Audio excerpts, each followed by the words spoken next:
Mr. Gill. My Lord, my Lady, in the 15 seconds before lunch, I gave a very abrupt answer to my Lord Brown, in relation to the sort of the two examples that Lord Brown has raised during the course of this case as to scenarios which may be causes of concern. Yes. I should have, Ms. Carstairs, I apologise. I didn't ask you whether you had a reply to Lady Hale's question. I do apologise. Just for a moment. Not at all, my Lord. I'm very sorry to say it's not been possible over lunch to get replies to those questions. I did wonder whether it would be acceptable to produce a very short note within 7 days with those answers, and if there's anything else really pertinent on the procedural aspect of life, perhaps that could be included. Well, please, obviously we want the most reliable assistance we can get, so if we give you 7 days, and obviously you'd copy it to others so that they see what you're doing. Then we'll do that. I don't know if this is the right time to mention about costs, but we would welcome an opportunity to make submissions in the light of your judgment. If we say nothing, there are 14 days allowed, and we shall say nothing about costs, so you'll have 14 days.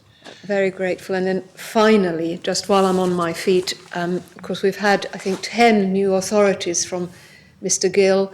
If there should be anything, when we've had a chance to read them, that we really feel we need to respond to, could we include it in the note? But we'll try hard not to. I'm very grateful. Well. Thank you. Mr. Gill, I'm sorry. Not at all. My Lords, my Lady, the answer perhaps needs to be unpacked a little.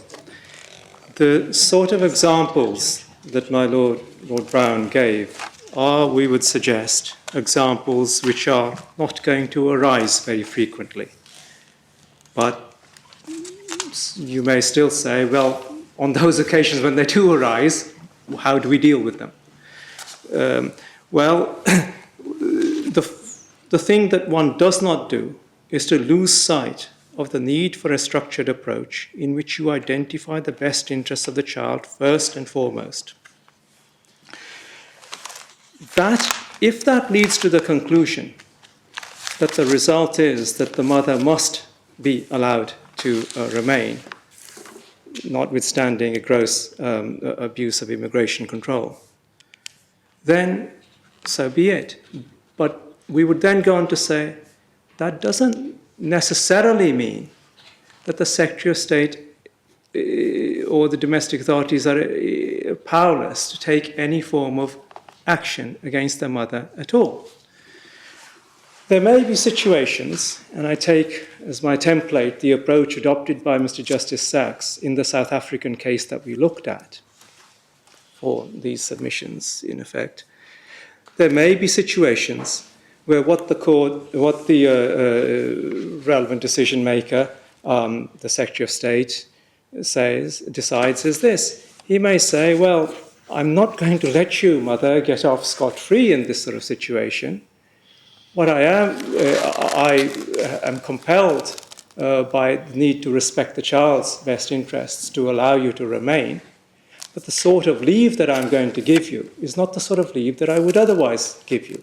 In other words, give you more limited types of leave to remain. Is that on the view that the time will come when the individual will be forced to leave? Well, it leaves the Secretary of State's options open. It also means that, more importantly, that the mother may not be able to get all the benefits that otherwise come with a longer period of leave. There are knock-on benefits that come with different periods of leave that you get. This also is relevant to the question of long-term residence of a mother at much later down the line in this country. It may be that the mother wants to use this as a building block to acquire citizenship rights for herself, let's say. No reason why the Secretary of State should, in a case of gross abuse of immigration control, say, well, I'll let you get citizenship in the normal way.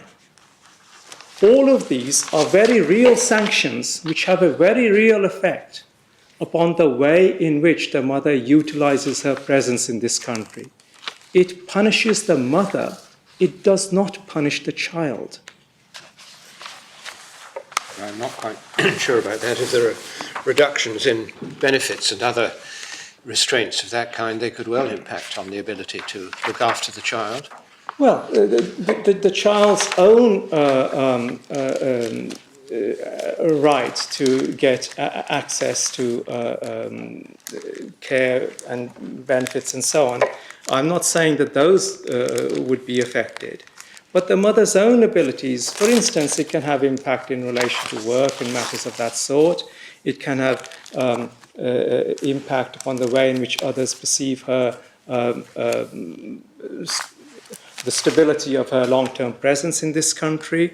It means that her room for the development of her private life rights in this country become limited by those limited periods of leave to remain, but not the child's.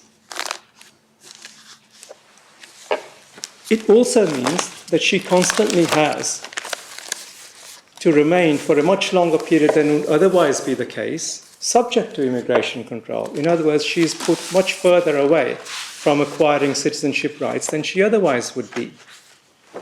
That will have an impact upon her behavior if there's concern about future risks in relation to such an individual. It may also be possible to say, well, the relevant abuse of immigration control is one which gives rise to one of the criminal offences, the Immigration Act 71. We will therefore punish you appropriately for that, if necessary, by some sort of a fine or community service order, which means you pay back something to the community. In a very serious case, it might even lead to a short period of imprisonment. Well, that wouldn't help at all. My Lord, the fact is that one has to, as Mr. Justice Sachs said in his case, there are circumstances where mothers do end up getting locked up. It does have a negative impact on the child, but in those circumstances, one tries to make that period of incarceration as child-friendly as possible, and one tries to limit it as much as possible. So in that case, what he did was to say, well, we're not going to let mother get off scot-free, but the period of imprisonment was, I think they suspended the sentence because she'd already served a period of time. Well, anyway, this is an answer to Lord Brown. I wonder whether we can get back to your reply to Ms. Carr's frisk. Yes. But, my Lord, the reason why I mention it really is because I sense it concerns my Lord, and therefore it is important to say that there are systems that can be put in place which adequately protect Article 8.2 interests of the society at large, whilst ensuring one looks at protects the best interests of the child as well. And if we have, as South Africa has, effectively brought the UN Convention down into domestic law. They've done it through their section to Article 28.2, and they've used the word paramount. Here, we've brought it down through, as I've said, it's in effect in through Article 24 of the Charter and also Section 55. We've got to take that same approach. It does involve a significant shift in thinking.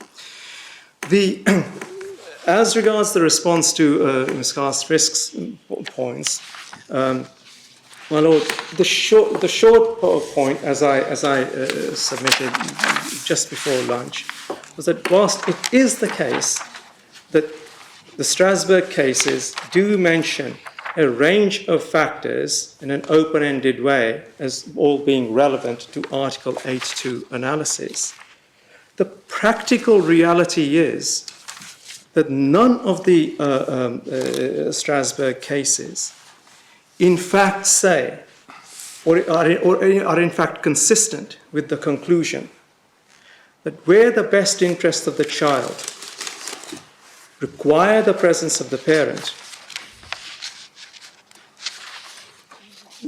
general breaches of immigration control will suffice to override the best interests.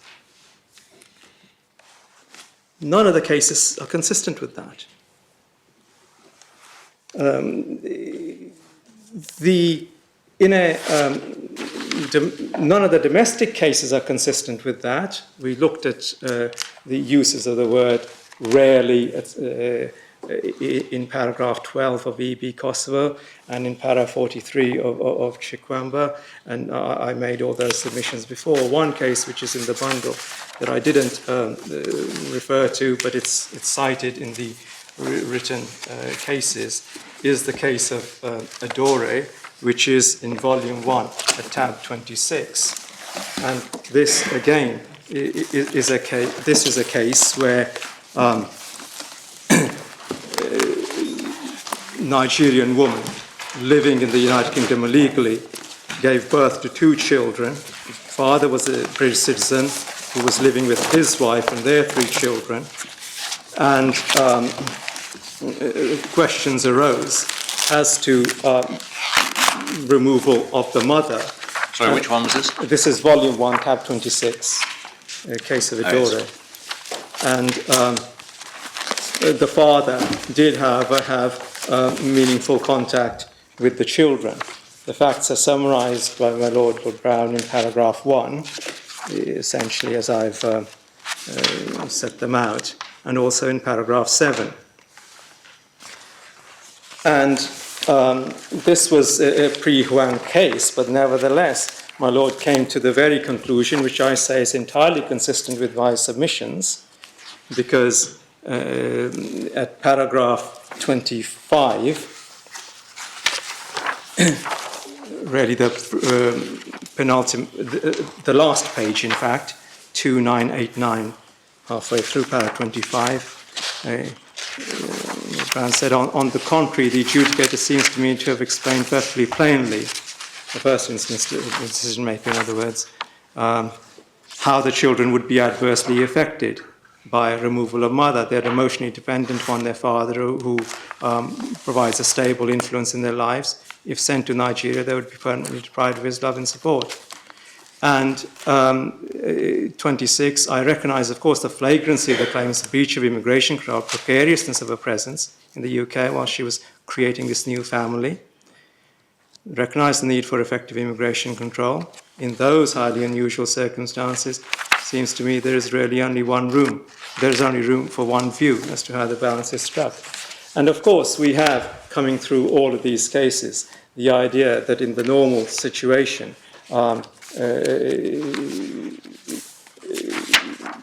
you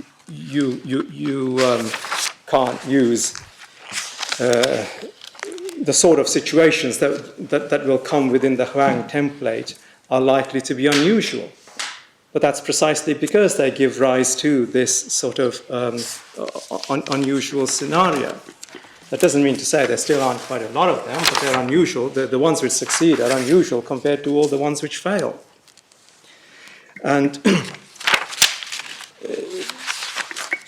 so essentially, there's no case in which bad immigration history has been a reason in itself to deport. Presumably in Adore, the children were British, weren't they? Yes. Well, Yes. I think they were. So it's not actually mentioned anywhere as Well, a I thought factor. it was, actually. I thought I saw that in paragraph 1. Married man. Well, I mean, that's the reason why. I think. well, I'm I not thought sure so. it says that. I may be wrong, but I thought that was what it was. I mean, they manifestly they were, but I don't know whether anybody had ever addressed that as a particular, a matter of particular interest or importance. Yeah. No. Just Well, says 2 young children fathered by Britain. It didn't need What? to be addressed They were as a born reason here, of weren't particular importance because the court got to the result in other I mean, ways. they were anyway. born here, Yes. and father was a Father British was a citizen, so I mean, Exactly. It must have been British. I have no option, no. Field. The dates work, do they? Do they have to? That's Yes, because I can't remember at what date the Act was changed so that children could succeed to citizenship through their unmarried father. 1990s. Well, we given that date That's the earlier. only query. Yes. It may be in volume 1 and Oh, it's 99 and 2000, so it's, must be. Very late, yes. So, without going through those Strasbourg authorities again, that is the general submission on the Strasbourg authorities, that there's no case which is inconsistent with our proposition. Whether it fleshes it out in that way is another matter. But it's a very, very extreme case, that. If mother went, they went, I mean, dad's left behind, and as you've already shown us, I mean, they're emotionally dependent upon a father who provides a stable influence in their lives, is sent to Nigeria permanently deprived of his love and support. I mean, it's one of the most obvious cases. I mean, citizenship would be an optional extra there. Yeah. Well, my lord, We're looking for the overall situation, whether you say in all cases. I mean, maybe in that case, assume that, there was no father dead or left the scene. Arguably different considerations is the only point. However, I don't want to draw you into further. It's as my lord rightly says, it's the respondent's submissions you're replying to. my lord, there is a case called Fidele in the UK, Yes. which we haven't yet managed to get to the court, but it has been emailed to the registry here, and they're, I think, about to photocopy it and provide it to the court. And what's he going to tell us? This is a case in which there was a Nigerian father with, if I can just read out, the applicants complained of the refusal of the British immigration authorities to allow the first applicant, a Nigerian, to join 3 other applicants, his children who were British, after the death of the wife and mother. So essentially, we have a Nigerian father, various abuses of immigration control. We have children who are British citizens in this country, and the mother has died.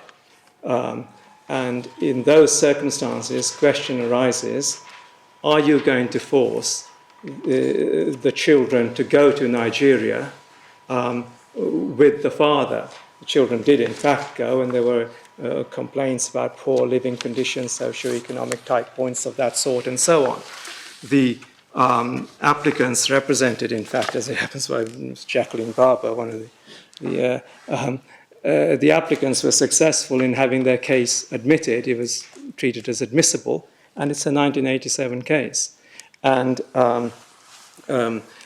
after the admissibility decision, it seems as if the case was settled. So whilst we do have from the 80s the case of O and OL that was cited by Ms. Garsfrisk, we also have this sort of situation, all commission decisions, and there are other things to be said about O and OL and Sarabji, which I'll deal with in a moment. I would have thought that was the difficult line of authority for you. I mean, those cases don't look at the way, the position or the test in the way you'd like to look at it. They treat citizenship as a factor, but not as an absolutely overriding factor. And indeed, sometimes, as you know, they treat it as a... they seem to say, all right, either the young children with the relevant citizenship go to the foreign country with the parent being deported, in which case they have the benefit of their citizenship and can return to the country of their citizenship as and when they want. That's UNA. Or they don't go at all, and then the separation. So they view with a degree of equanimity, in certain contexts, the idea of separation. Well, my lord, can I just make my points in relation to those cases then, all of them now? So far as O and OL is concerned, that is a case from the mid-80s, as we know, which was where the point that the citizenship was acquired as a result of jus soli was regarded by the court as being important. It's a tab 5 of Cast Risks bundle. And the court in that case said in the penultimate page that about 10 lines in the bottom, that in such circumstances, the Commission finds it compatible with Article 8 to expect the children of unlawful overstayers to follow their parents, even if those children have acquired theoretical rights of abode in the deporting country. Now that treats the right of abode as being theoretical. And there is nothing in there which actually recognizes the importance to be attached to the children's right to their nationality. It is pre all the development that has occurred subsequently. It is not looking at the best interests of the children at all. So an early case which is long removed, far removed from the sort of thing that we get in more recent times as Strasbourg begins to bring itself into line with the UN Convention on the Rights of the Child. Well, it's before the convention. It's before the convention even. It's also, and this goes also for Sarabji, it's also before the European Convention on Nationality, which was 1997. Now that convention is in the loose authorities bundle which we have provided the court, and that convention is at tab 97.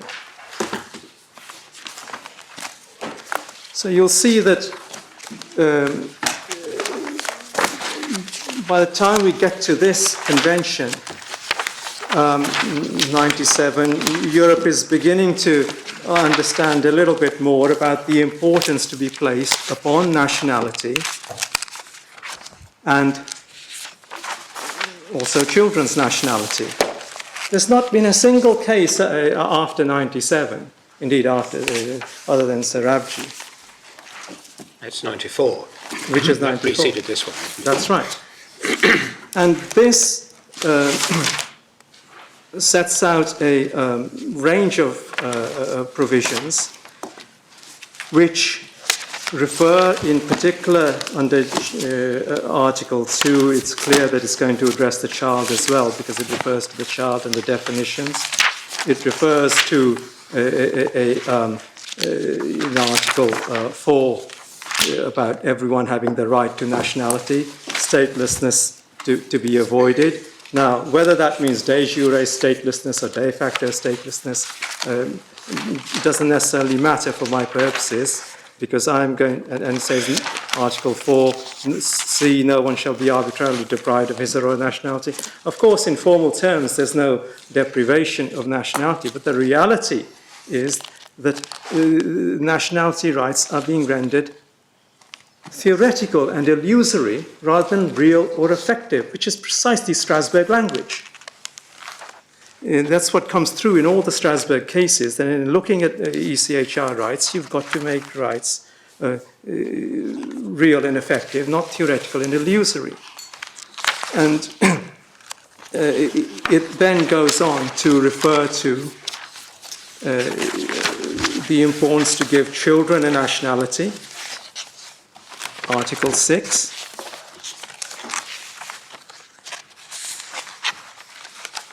So it is beginning to place importance on those matters. At paragraph 18, at Article 18, it also mentions that in matters of nationality, cases of state succession, each state party concerned shall respect the principles of the rule of law, the rules concerning human rights, principles in Articles 4 and 5, and so on, in particular in order to avoid statelessness, and in deciding on the granting or the retention of nationality in cases of state succession, genuine effective links have to be thought about. That's a slightly different point, I think. But essential point, the Sarabji and OL decisions were before this. It is also important to note that these decisions were before the European Court of Justice and the European Union institutions began to recognize that a right of residence derived solely from union citizenship attracts a particular, has a particular force. Indeed, all the, I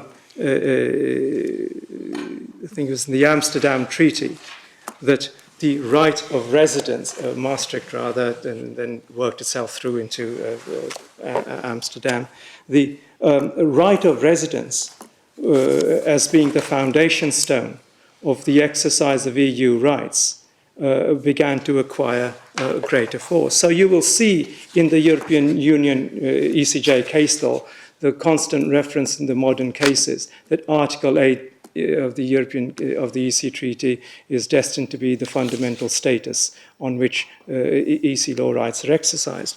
Now the point of that is that people are beginning to understand, the European Union institutions, Council of European institutions, are beginning to understand the importance that is to be attached to residence rights that come within with nationality. And to say that this is also consistent with the point that I made right at the start of my submissions, paragraph 22 of case of Van Dyne and the Home Office, which is at tab 30, at 57, where the European Court of Justice recognized, in a case against the United Kingdom, that it is the principle of international law that a state must allow its nationals to enter and reside in its territory. Now, once one sees the development coming in that sort of way, and you marry it with the greater understanding, next point, with the development and understanding of child rights that has come in the last 10 years or so. How does Van Dyne fit into that? Because it was in 1974. I mean, that's some years before the cases were looked at by the Commission, and I'm not quite sure how that fits into history. I understand the point you're making about developments from the mid-90s onwards, but here we are 20 years before, and we've got Van Dyne. How does that affect you?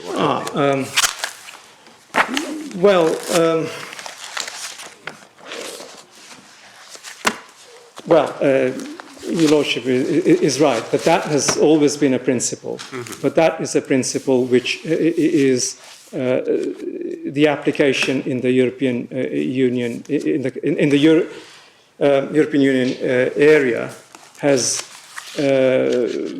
become more real in more recent times. About freedom of movement for workers, Van Dyne. My Lord, this is European Union law is not really anymore based upon freedom of movement. It may have been 30 years ago, but the European Court of Justice is constantly saying that it's the right of residence in itself, even without movement, that is the fundamental status on which rights derived from the EC Treaty is based. And that right of residence comes from the possession of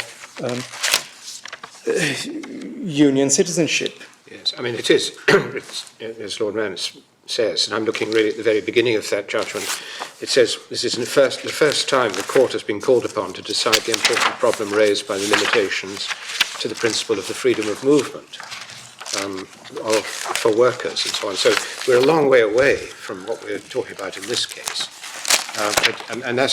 My question simply was, do we get anything useful out of Van Dyne in support of the proposition that you're making? Well, nothing beyond the importance to be attached to the principle which is set out in paragraph 22. Right. That is all. As a principle of international law, as a freestanding principle of international law.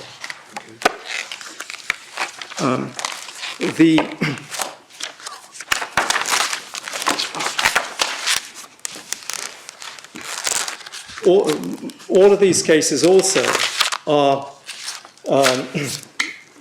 as I've already said before, the UN Charter, and also, therefore, before Article 24 of the UN Charter, not the UN Charter, the Charter of Fundamental Rights, the European Union Charter. But what is your significance you're attaching to the Charter of Fundamental Rights as a matter of interest? The Charter is, Article 24 is derived essentially from the 1989 Convention. Yes, but it doesn't add anything. It's not relevant. My point is, it's not relevant in this court, is it? Except as perhaps a sort of general inspiration as to what the appropriate principle might be. The Secretary of State is required to, and has not said that they dispute the fact that they have to act in accordance with Article 24. It's not simply aspirational. It is a charter which is in force, and it is something that therefore has to be applied. Secretary of State hasn't said anything to the effect that it's merely aspirational. I sort of faintly thought that the UK entered a reservation about the Charter of Fundamental Rights. There is a protocol which talks about its non-justiciability, but in another situation, the court, the Secretary of State has made clear that that doesn't mean to say that Article 24 is not directly relevant to, and that he does not act in accordance with Article 24. That's not in dispute between us. In giving effect to European law, and we're not talking about European Union law here, are we? The Charter of Fundamental Rights is something which binds European institutions, and may I think you're right in suggesting bind a domestic institution so far as it's giving effect to European law. But we're talking about Article 8, aren't we? But the yes, but the European Union law is supposed to march where human rights are concerned, hand in hand with the ECHR. The two cross-fertilize each other. Sometimes the courts will wait for the decision of the other. So, I mean, what you're saying is that Strasbourg would be cross-fertilized by European Union law. My lord, I do apologise. What you're saying is that if we're trying to understand the European Convention on Human Rights, we must bear in mind that the Strasbourg Court might well be inspired by what the European Union may have thought. And when we looked at Maslov yesterday, we saw that in a case, in that case, the court did have regard to various EC directives, various European Union documents, in order to try to draw inspiration for what should be the content of Article 8. Because we're all dealing with a European context, the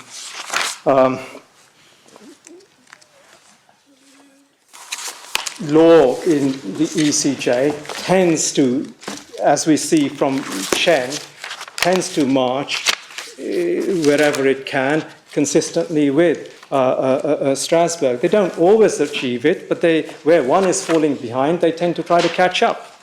That's effectively what it comes to. As regards this point about the charter, Ms. Glass-Risk reminds me that in her printed case, at paragraph 14, it is said in a footnote that leaving aside any issues as to the effect in domestic law of these instruments, the United Kingdom notified the United Nations on 18th of November that it no longer maintained its reservation in relation to immigration decisions under UN Convention on the Rights of the Child. The Charter of Fundamental Rights of the EU became legally binding with the entry into force of the Lisbon Treaty. Sorry, where are you reading from that from? It's footnote 4 to Page 6, is it, of the... paragraph 14. Paragraph 14 of... Respondent's case.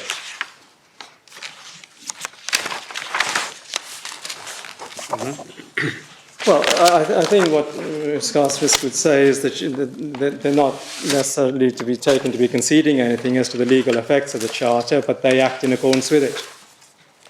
Is that right? Yeah. I mean, the Charter Act doesn't go any further than the Convention, does it? I mean, on the rights of the child, it's both a primary consideration, aren't they? Article 24 of the Charter is the same as Article Yes, 9 yes, of the Convention. yes. So Yes. why In any do we event, hang our Right. Article 8 would have to be interpreted consistently with the Convention on the Rights of the Child, Yes. we say. So I'm not sure Doesn't why we really, hang up I mean, on it doesn't really add anything except just shows how the convention is spreading its influence to other international instruments. Well, that's right, but that is important in that it means that the sort of language you may have got in the mid-90s in decisions is unlikely to be language that you would get now if Strasbourg were faced with a case like Sarabji.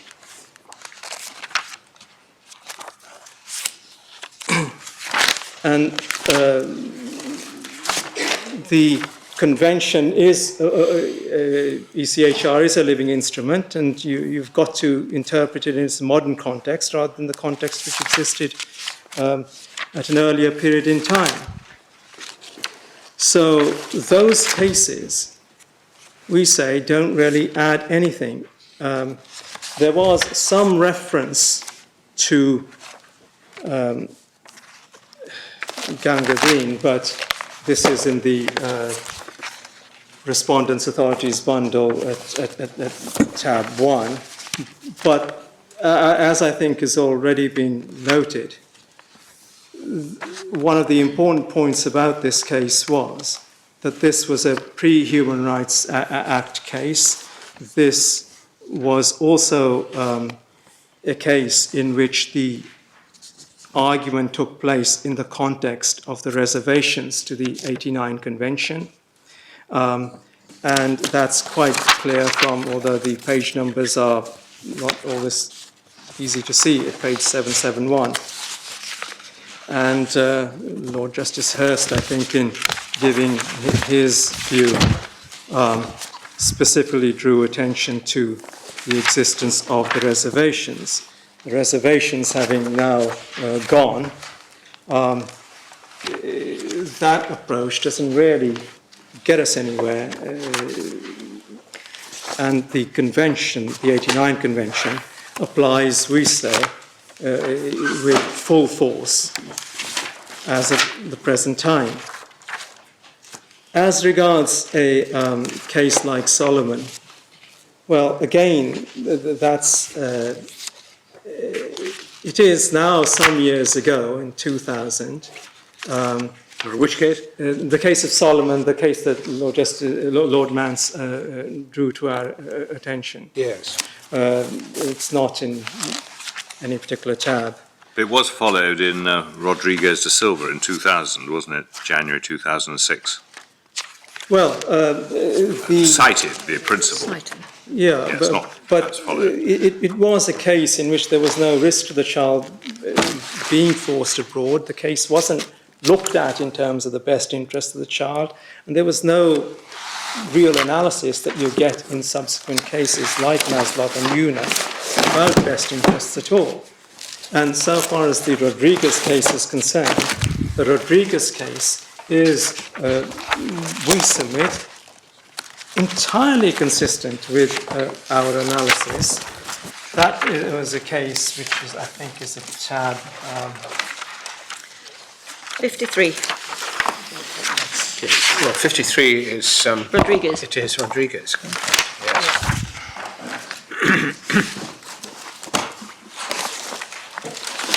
Volume 2, tab 53. Yeah.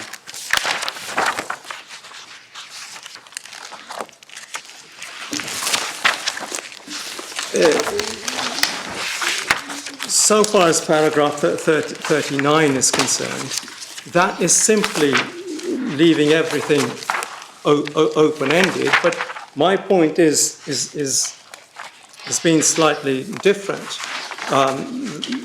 When it actually comes to start applying what is in paragraph 39, it's absolutely clear that the best interests of this child, which are then referred to at the end of paragraph 41,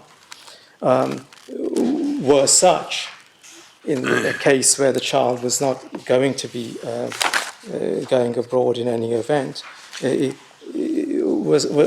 such that it was held that notwithstanding the breaches of immigration control, mother had to be allowed to stay. So we see that in paragraph 44. In the particular circumstances of the case, the economic well-being does not outweigh the applicant's rights under Article 8. Despite the fact that the first applicant was residing illegally, it's the same approach as in Edore. When you come to apply paragraph 39, general consideration of immigration control don't hold a candle to the interests of the best interests of the child. In none of these cases. It may be that it's, you have to say that there may be some circumstances in which general immigration control might. Well, Strasbourg has always left room for extreme cases, and that's why it's always put its language as broadly as possible. So that may be so, but the practical realities of all these cases are different. It's worth noting, I think, that if you look at paragraph 39, halfway down, there's a footnote 7 in support of the proposition in the middle of the paragraph, and the case cited for that is Solomon. Yeah, so it's actually relied on as authority for that proposition.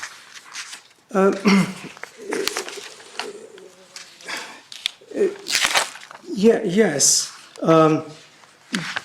But the thing is, but the point is that is a general statement. Mm-hmm. That may lead the court to say, well, one can't say that in absolutely every case immigration control is going to be irrelevant.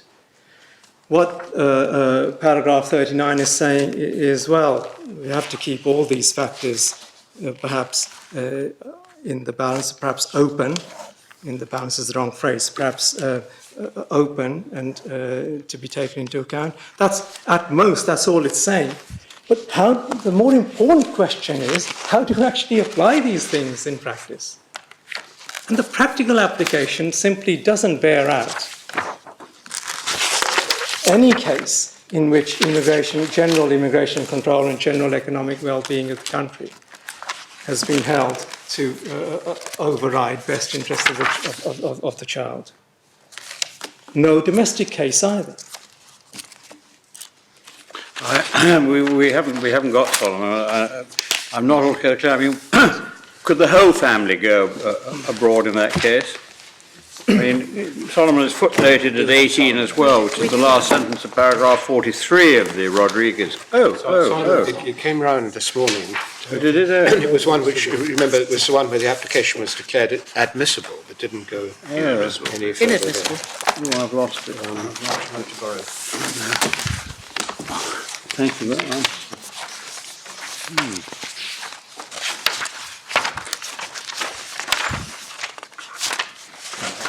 Oh, That's,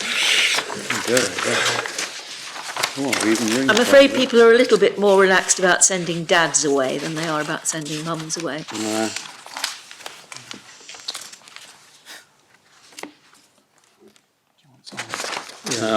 These,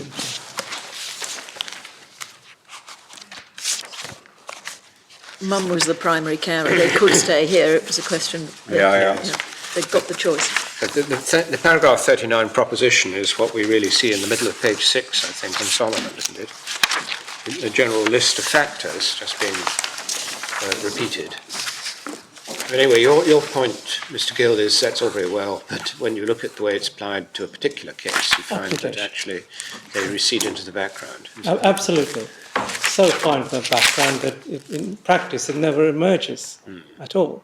It may be that this court says, well, you can never rule it out altogether, but and in those circumstances where it does acquire some prominence, the sort of extreme cases that we discussed earlier with Lord Brown, I've suggested some ways in which one may be able to give some respect for the wider interests of the community as well, so that an appropriate balance is overall struck. That's essentially the way we say that one should look at these things.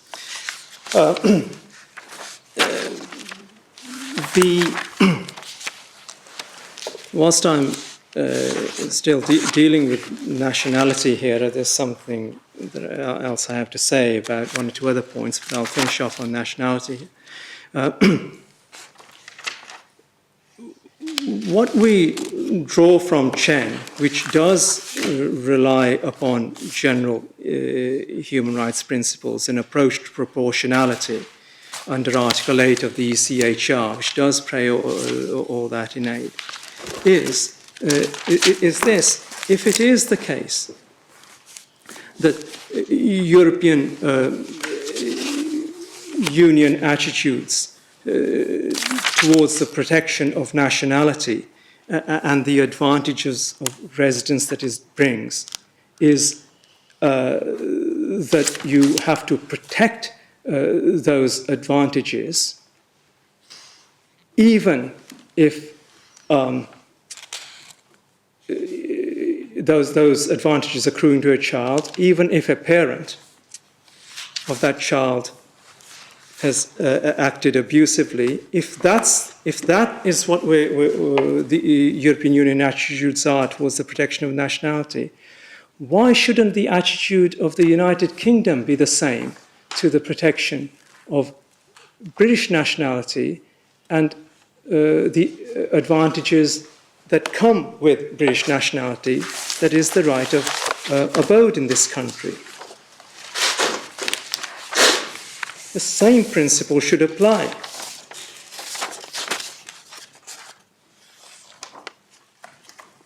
So, the abuse by a parent of immigration control will not override the child's right of abode and the need to make that right of abode effective.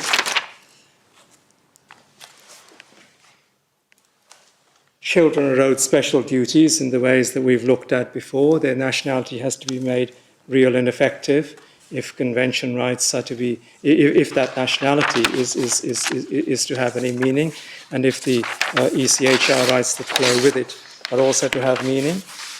If that means enabling their errant parents to stay with them, well, Chen suggests that you have to. Within the territory of the European Union, at the very least, if we can adopt that approach European-wide, why can't we adopt it in relation to our own nationality? There would appear to be no good reason.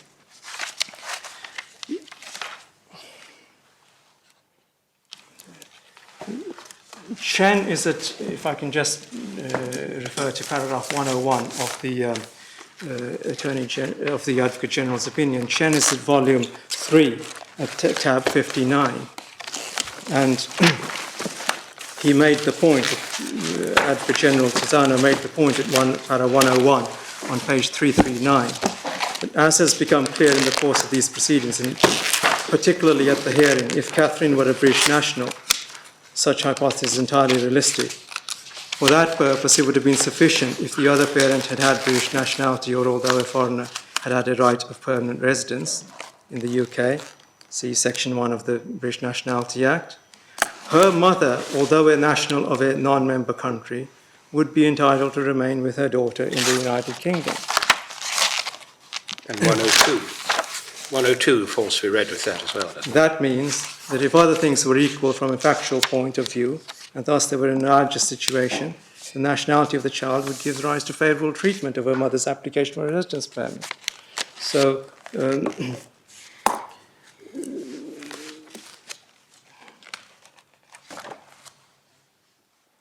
So what is the basis of that proposition? There seems to be an absolute proposition. Where does it come from? well, I'm not quite sure where it comes from in terms of the submissions made by the parties to the court in that case, but it seems to have been the position that I assume was position adopted certainly by the applicants, possibly even by But it's not the position you adopt. I mean, you don't say it's an absolute right. This seems to be suggesting that it would be an absolute right. Well, I wonder, I mean, it's assuming all other things are equal, so it's singled out, I suppose, from the package, and I wonder just how the theory works, but presumably because greater weight is attached to it, it will then mean the equality is disturbed in favour of granting the application.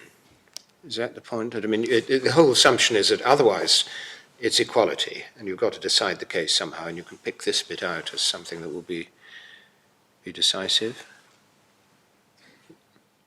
But this is under the head prohibition of discrimination, which is a subject we're not dealing with. Yeah, I know. Certainly it hasn't been dealt with in the submissions to which you're now replying.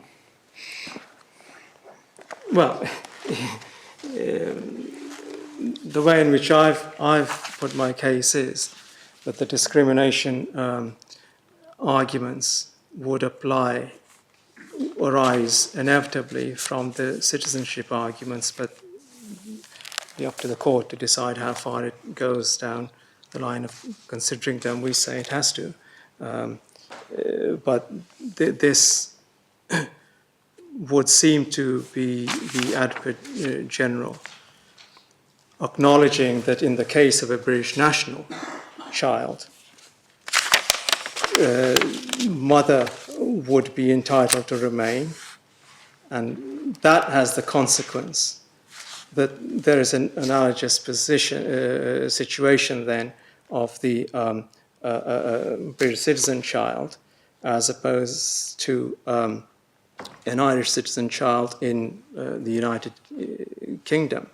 The two are in an analogous situation, because the nationality in either case of the child would give rise to a favourable treatment of the mother's application. I mean, either we're dealing with the equality discrimination issue or we aren't. And it's simply not part of the submissions against you. And it's up to the rest of the court, but it isn't the arena at all. No. Well, my lords, I would protest that the Secretary of State can't simply say it's not in the arena because they choose not to deal with it. It's been on the table in the application for permission to appeal, right from the word go, and it's. Where was this in the application? I had a look at the passage you referred to yesterday, and I didn't see it fair and square at all. It was, but I may have missed it.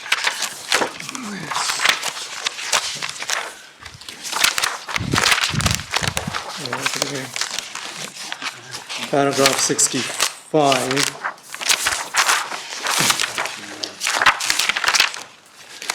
Application for permission to appeal. It made the point arising from Ulla. I don't see it in paragraph 65. It may be my fault. I don't see it there.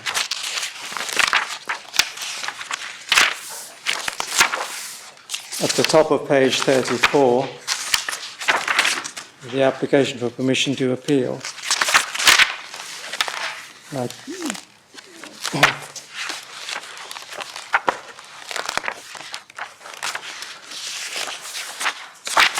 Refers to the Sorry, is a reference to the judgment in Chen? I mean, that's where we might.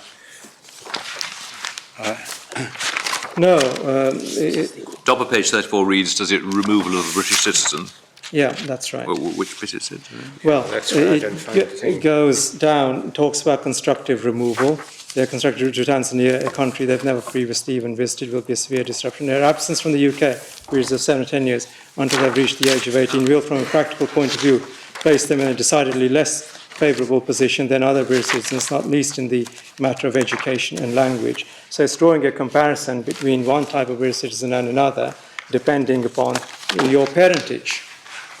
That's the... Was Chen cited at the Court of Appeal?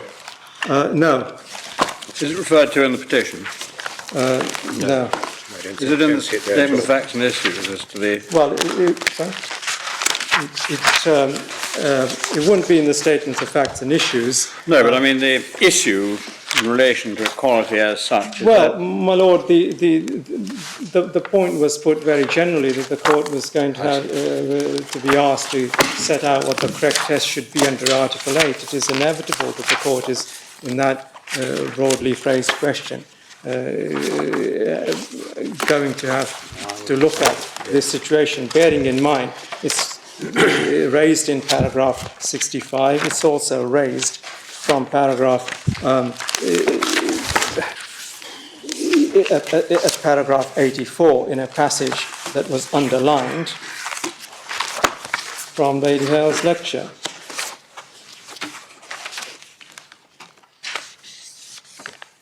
This is, without any discrimination of any kind, bottom of page 40, irrespective of inter alia his or her parents' national origin.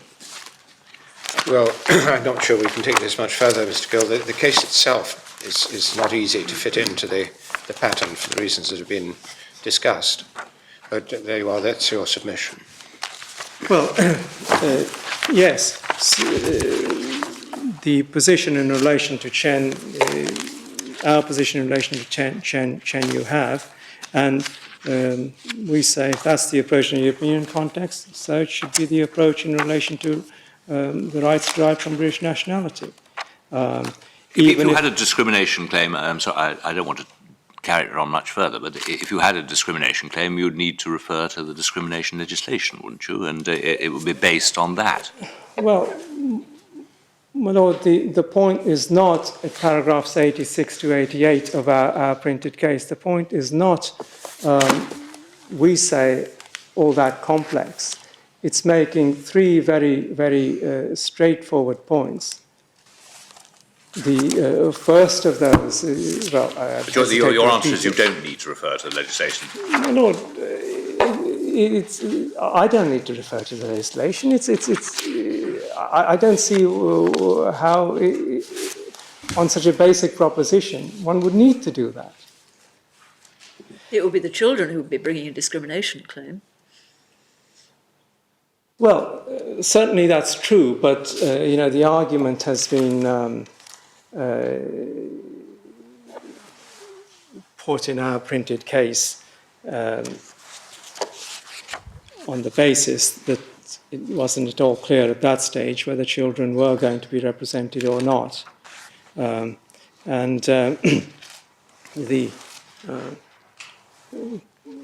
first of those points is not, as Ms. Carstens put it,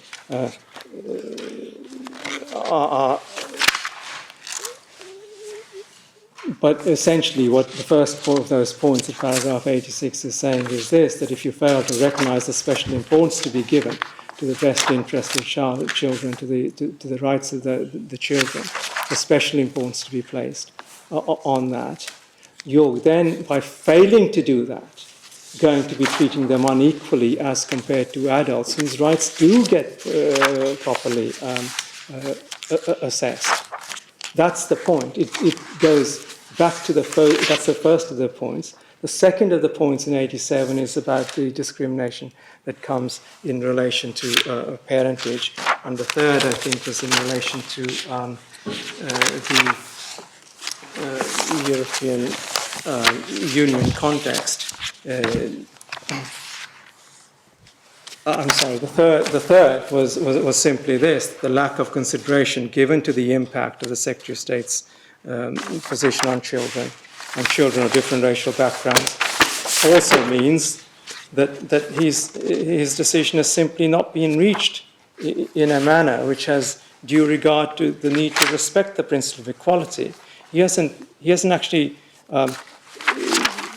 taken any actions which begin to assess whether her policies do have a racially discriminatory impact in relation to different classes of British citizen children.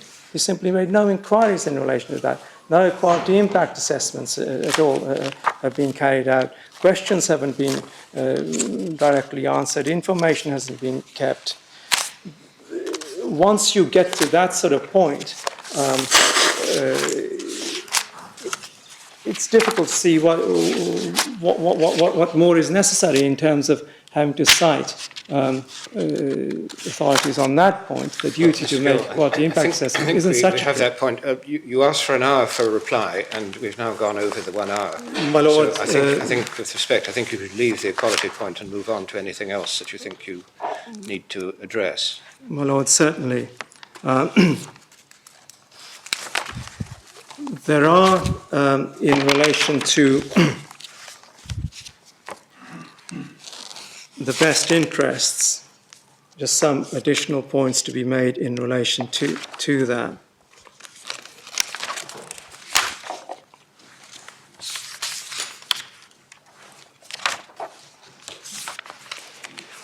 The Secretary of State has a guidance document as to how he actually assesses best interests of the child. And this is in the supplementary authorities loose bundle that was handed to you this morning. At tab 101, there is the UKBA's guidance on processing asylum applications from children. Now, this is dealing with children who don't have other rights to remain in this country. And one of the points Ms. Carstris submitted it was that Article 8 doesn't protect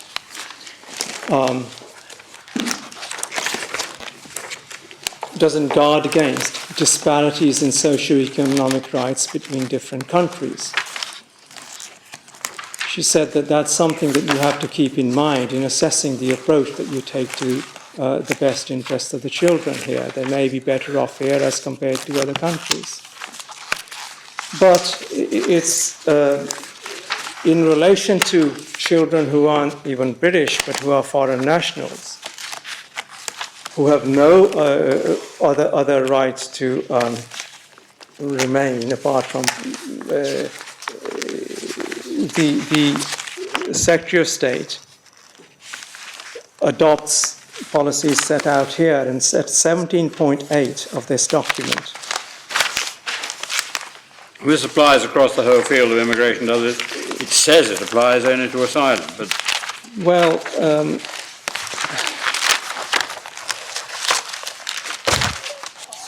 these documents are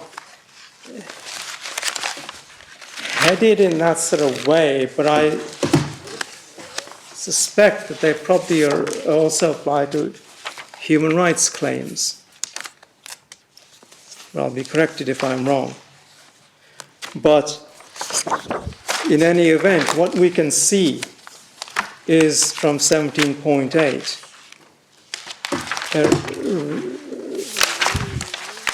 range of matters that the Secretary of State says is taken into account in assessing best interests under the Section 55 duty. And at the bottom of the pages aren't numbered, but at the bottom of the second page on which paragraph 17.8 appears. 17.8 is spread over 3 pages, but on the second of those pages at the bottom, there's a list of, there's a bullet point list. And that includes a range of factors, including at the top, just before 17.8.1. Also matters such as the socio-economic conditions to which children would be returning abroad, if they had to return abroad.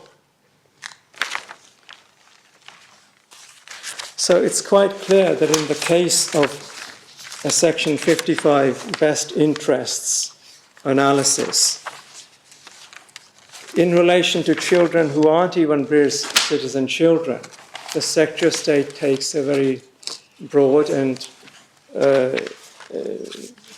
pretty good approach, we say, consistent with UNHCR guidance. It would be... Is there a date attached to this document? There's no date on the index, and I can't see a date in the document itself. It's the document that's currently on the website, right. But as to when it came in, I don't know. But August 2010, we understand. I see. Thank you. Now, if that's the position that can be adopted in relation to children, foreign children, who don't have any other right to remain, it's difficult to see why a similarly expansive approach should not apply in the context of British children, about whom it is contemplated that they might have to accompany their foreign national parents abroad. And the point that was sought to be drawn from the N-type cases about the convention not being there to guard against disparities in socio-economic rights, well, that, with respect, is a point which applies in situations where people don't have any other rights to remain here. That's what N was about. N didn't have any other rights to remain here other than what he was trying to assert on the basis of his poor health. And in that context, the courts made the comments that Article 8 is not there to protect against disparities in socio-economic rights. The British children in this case do have rights to remain here. And even if they didn't have rights to remain on the grounds of their citizenship and they were asking for leave to remain on other bases, such as asylum or something else, and the Secretary of State was saying, well, no, I'm not going to give you that, you're foreign national children, I'm going to consider whether to remove you abroad. It's clear that where children are concerned, the Secretary of State does, consistently with Section 55, consistently with the whole package of rights and interests set out in the 89 Convention, does look at socio-economic rights, does look rights and interests. That's what the Convention of the Rights of the Child, it does. It's all about trying to enable the development of the child as a child, of any child, whether it's a national of the host state or a foreign national. And those interests are therefore very, very much relevant in the case of children, irrespective of whether they are relevant or not in the case of adults who have no other rights to remain here, such as Mr. M. Well, I think we have all these points fairly clearly in mind, Mr. Gill. Yeah. We're really looking for very, very particular issues, particular points that you think we ought to know about. Well, Lord, I think I've completed most of the points. in response to the best interests. On that last point, simply would wish to add the split between socio-economic rights and civil and political rights isn't a watertight split. And now that we have the Charter, which does range much wider, and Article 8 will be, analysis of Article 8 will be informed by the Charter, one can't, particularly where children are concerned, draw such a split between civil and political and socio-economic rights. Moreover, if it is right to take the general economic interests of the community at large, it's difficult to see why the socio-economic rights or benefits that come to children, that should come to children, if their rights under the 89 Convention are to be respected, fall to be ignored. So the core values of Article 8 are core values which therefore have to be looked at very, very much in the context of the situation that you're faced with. And the situation has, over the last decade or so, significantly changed because of the importance that is now attached to the best interest of the child. Lastly,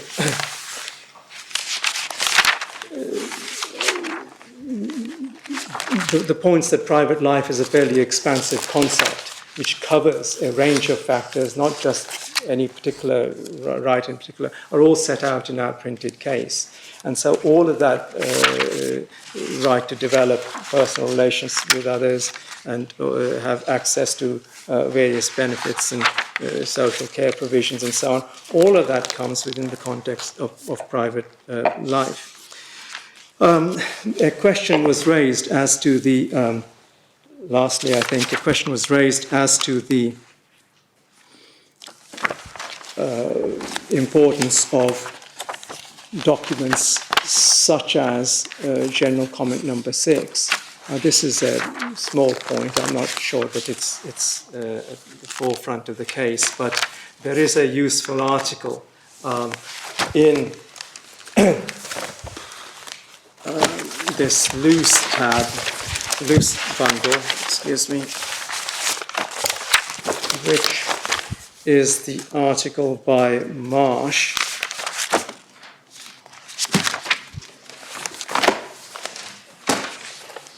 Is it on there? I don't see it in your index, I must say. I think it's in supplementary bundle 1, I apologise. This is at tab 87. And what this explains is the different ways in which decisions of such bodies have an impact on law, soft law as they're referred to. Oh, yes, yes. And they've often been cited in decisions of the House of Lords and indeed of the Supreme Court, with the some of the committees, at any rate, under the treaties, UN treaties, there are reporting obligations, but also rights of individual petition as well. For example, to the Human Rights Committee. And in the context of UNHCR documents, well, there are different types of UNHCR documents, and what this article by Marsh, the working paper at tab 87, does is to explain something about ExCom resolutions, that is, resolutions of the Executive Committee of the UNHCR. And I think it mentions somewhere, but I'm not quite sure where, but I'll just make the point anyway, that the UNHCR has, yes, it's at, in paragraph 6 of Marsh, but the UNHCR has a particular role under Article 35 of the Refugee Convention to give guidance on the interpretation of the Refugee Convention. So its executive committee which has state members on it and various others, does have a particular role as well. So all of these documents do have a significant, we say, role in shaping the development of law, although they are not in themselves formally binding legal documents. Thank you very much. I've started, my lords, by asking for a structured approach. We say that a structured approach that the court should adopt is the sort of approach that is set out in tab 92, M and the State. And at tab 91, although I've not taken to the document, is we say a helpful article in the Melbourne Law Journal from Mr. Tobin, in which he sets out, it's called Judging the Judges, Are They Adopting the Right Approach in Matters Involving Children, and sets out at various stages the sort of structured approach that might be helpful. So that may be worth considering. Very much. Well, we're very grateful to all counsel for their assistance, both in writing and orally over the past 2 days. We will take time to consider our decision.